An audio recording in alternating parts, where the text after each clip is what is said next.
अस्सलाम वालेकुम नाज़रीन। मैं हूँ इटली से रज़ा वसीम और आप देख रहे हैं टीवी फॉर यू।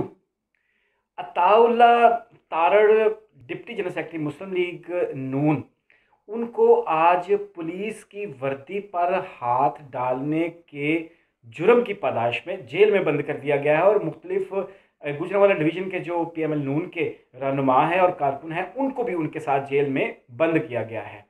अच्छा, इस खबर की तफसील क्या है, ये वाक़या क्यों हुआ, कैसे हुआ, अब सूरत हाल क्या है, इसकी सारी आपको तफसील बताएंगे। और इसके साथ साथ आपको party position Azad Kashmir election आज 25 जुलाई है, इस हवाले से ताज़ा तरीन जो सूरत हाल है उसके बारे में भी आगाह करेंगे। तो आपने अभी तक अगर हमारा चैनल सब्सक्राइब नहीं किया तो उसे ज़रूर सब्सक्राइब कर लें ताकि इस हवाले से मज़ीद जो अपडेट्स हैं वो आपको आसानी से मिल सकें। अच्छा, अताउल्ला तारड़ वकील हैं, मशहूर वकील हैं और डिप्टी जनरल सेक्रेटरी हैं पाकिस्तान मुस्लिम लीग नून के। उनका ये मौक़िफ़ है, चंद घंटे पहले ये ख़बर आई है उनके इस मौक़िफ़ के साथ कि वोट चोरी करने वाले जो अनासर हैं इस हलके में, उनको रोकने के लिए वो वहाँ गए थे, उनके कारकुन उनके साथ थे, वहाँ के रहनुमा जो हैं मुख्तलिफ़ पार्टी के, वो भी उनके साथ थे। जब उनको रोका जाने लगा और पुलिस की मुदाखलत हुई तो उनको पुलिस के ख़िलाफ़ इक़दामात और कार्य सरकार में मुदाखलत की बिना पर जेल में बंद कर दिया गया, हालांकि वो वोट चोरों को के ख़िलाफ़ मुज़ाहमत कर रहे थे। ये तो है बयान उनका। दूसरी तरफ शहबाज गिल का बयान है। उन्होंने कहा है कि तर्जुमान है प्राइम मिनिस्टर के, उन्होंने कहा है कि इन्होंने पुलिस की वर्दी पर हाथ डाला, पुलिस पर हमला किया और इस हमले के नतीजे में उनको हिरासत में ले लिया गया, क्योंकि इस हमले के बाद उन्होंने कारकुनों को उकसाया भी था और थाने का घेराव करने और उनको मुश्तल करने की भी कोशिश की थी। ये इश्तियाल दिलाने के नतीजे में जो सूरत हाल पैदा हो सकती थी, उससे बचने के लिए पुलिस ने उनको हिरासत में लिया है।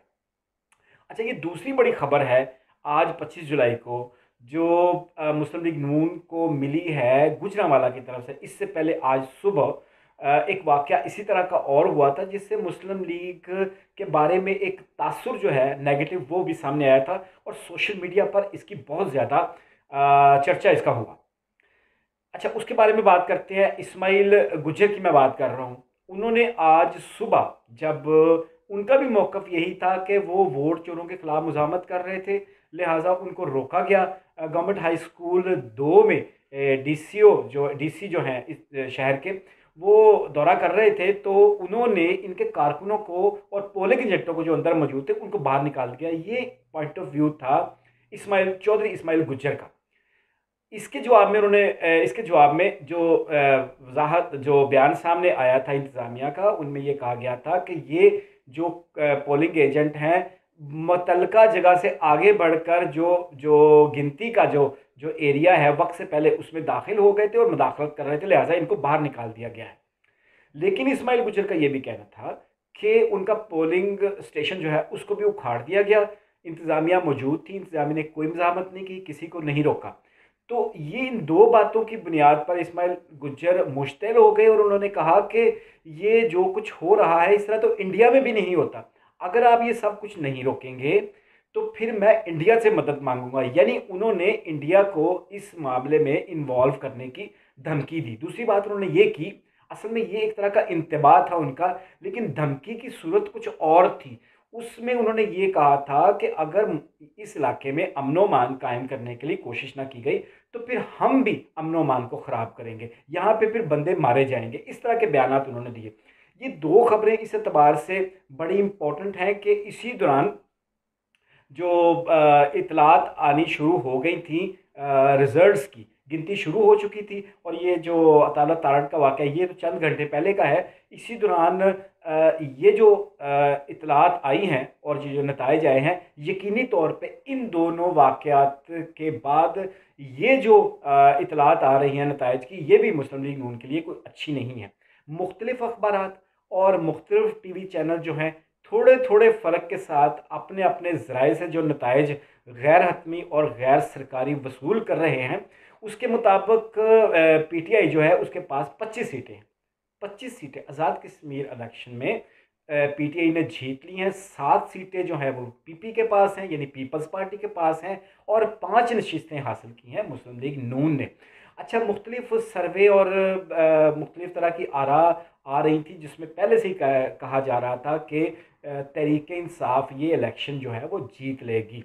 अच्छा, इस मौके के ऊपर मुख्तलिफ आरा आई अपोजिशन की तरफ से भी। उन्होंने कहा कि ये इलेक्शन जो है वो धांधली ज़दा है, पहले से इनका प्रोग्राम बना लिया गया है, लिहाजा वो इन जो नताइज हैं इन इलेक्शन के उनको कबूल नहीं करेंगे। इस तरह की खबरें आ रही थी पहले भी।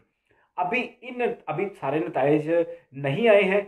सारे नताइज आने के बाद हम तफसील से भी इसके ऊपर बात कर सकेंगे। लेकिन इस वक्त मौजूदा सूरत हाल में जो वक्त गुजर रहा है मुस्लिम लीग नून के ऊपर, वो काफ़ी कड़ा है, काफ़ी मुश्किल है। अताउल्लाह तारड़ जो हैं वो बहुत मुतहर्रक रहनुमा हैं मुस्लिम लीग नून के। उनकी नुमाइंदगी भी करते हैं मुख्तलिफ टीवी शोज़ के ऊपर भी। इन हालात में उनका हिरासत में जाना जो है, उससे जो PMLN का मौक़िफ़ है, शायद उसको बेहतर तरीके से पेश नहीं किया जा सकेगा। अभी थोड़ी देर में राना सनाउल्लाह साहब, थोड़ी देर पहले उनका भी बयान आ रहा था, पीपल्स पार्टी की तरफ से भी कुछ रहनुमा थे, वो भी बात कर रहे थे और इस इलेक्शन को रिग्ड इलेक्शन यानी धांधली ज़्यादा इलेक्शन वो करार दे रहे थे। अब अताउल्लाह तारड़ जो हैं वो इस मौका के ऊपर कितने देर अंदर रहेंगे, उनके कारकुन कितनी देर अंदर रहेंगे, और इस दौरान मरियम औरंगज़ेब, मरीम नवाज़ कितनी देर तक पार्टी के जो मौक़िफ़ है वो टीवी चैनल्स के ऊपर और इलेक्ट्रॉनिक मीडिया के ऊपर और सोशल मीडिया के ऊपर पेश करेंगे, इसका हम इंतज़ार करेंगे। और जो भी इनके जो रद्द-ए-अमल आएगा और जो भी बयान इनका सामने आएगा, उसको आपके साथ शेयर करेंगे। तो ये 2 बड़ी खबरें जो मुस्लिम लीग के लिए बड़ी और भारी साबित हुई हैं। इसके साथ अगली वीडियो में मिलते हैं इनका डेवलपमेंट लेकर। तब तक के लिए अल्लाह निगहबान।